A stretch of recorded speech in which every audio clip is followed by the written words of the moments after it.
The alliance grew larger every week. Tribes united under one banner. We built trenches, stone walls, watchtowers, levers, cranes, wheels. An entire civilization prepared for war. Then a scout arrived carrying the burned banner of a destroyed tribe. The enemy was no longer a rumor. They were coming, and now there was nowhere left to run. The first sign appeared at dawn. A watchman on the northern wall sounded the alarm.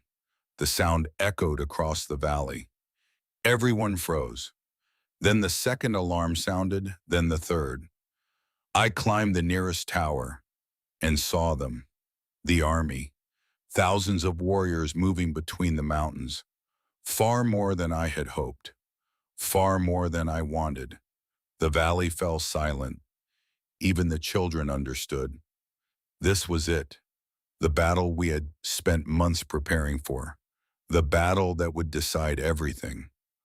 Across the valley, warriors rushed into position. Archers climbed towers. Spearmen lined the walls. Scouts delivered final reports. Everyone knew their role. For the first time, our alliance moved like a single force, not separate tribes. One people, one minute army. The enemy stopped several hundred meters from our defenses. The sight was terrifying. Rows upon rows of warriors stretched across the landscape. Banners filled the horizon. Weapons glittered beneath the morning sun. For a moment, neither side moved. Then the attack began. A roar erupted from the enemy ranks. Thousands charged forward. The ground shook beneath their feet. The alliance tightened its grip on weapons. My heart pounded. Closer, closer, closer. Then the first warriors reached the trenches, and everything changed. Men fell instantly. The front ranks crashed into each other. Confusion spread. Momentum disappeared. The charge slowed, exactly as planned. The enemy had expected open ground. Instead, they found obstacles, chaos, death. Before they could recover, our archers fired. Hundreds of arrows darkened the sky. The enemy line staggered. More warriors fell.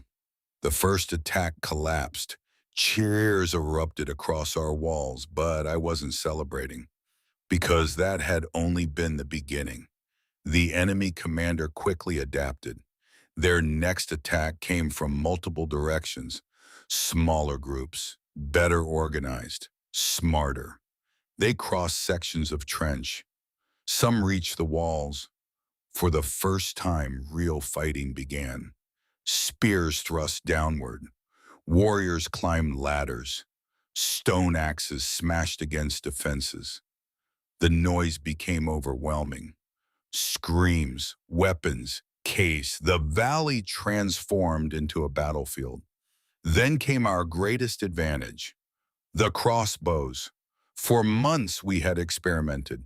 Improved designs, stronger limbs, better mechanisms. Now they faced their first real test.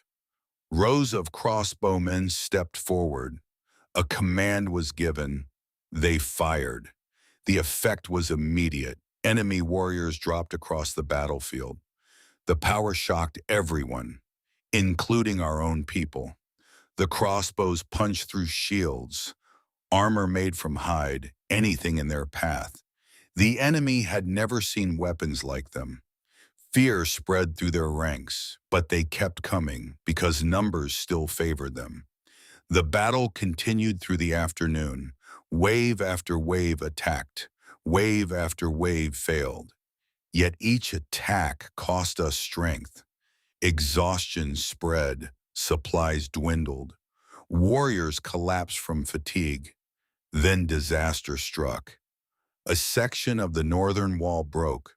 Hundreds of enemy warriors surged through the opening. Panic exploded across the battlefield. The line began to buckle. For the first time, defeat felt possible. I rushed toward the breach. Warriors followed. The fighting became desperate, close, brutal, personal. Every meter mattered. Every second mattered. Then I heard shouting. The alliance leader, the chief who had first knelt before me, the man who had united the tribes. He charged directly into the breach. Dozens followed him. His warriors fought like legends. They pushed the enemy back, again and again and again. Then a spear struck him. Everything seemed to stop. The chief staggered. Another spear hit, then another. He remained standing, still fighting, still protecting the alliance, until finally he fell. The battlefield froze. For a moment, nobody moved. The man who had become the symbol of unity was gone. Something inside me changed. The fear disappeared. The hesitation disappeared.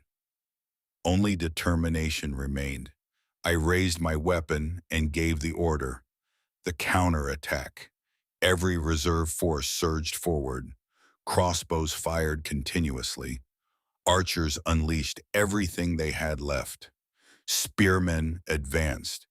The entire alliance moved as one. The enemy had expected us to break. Instead, we attacked.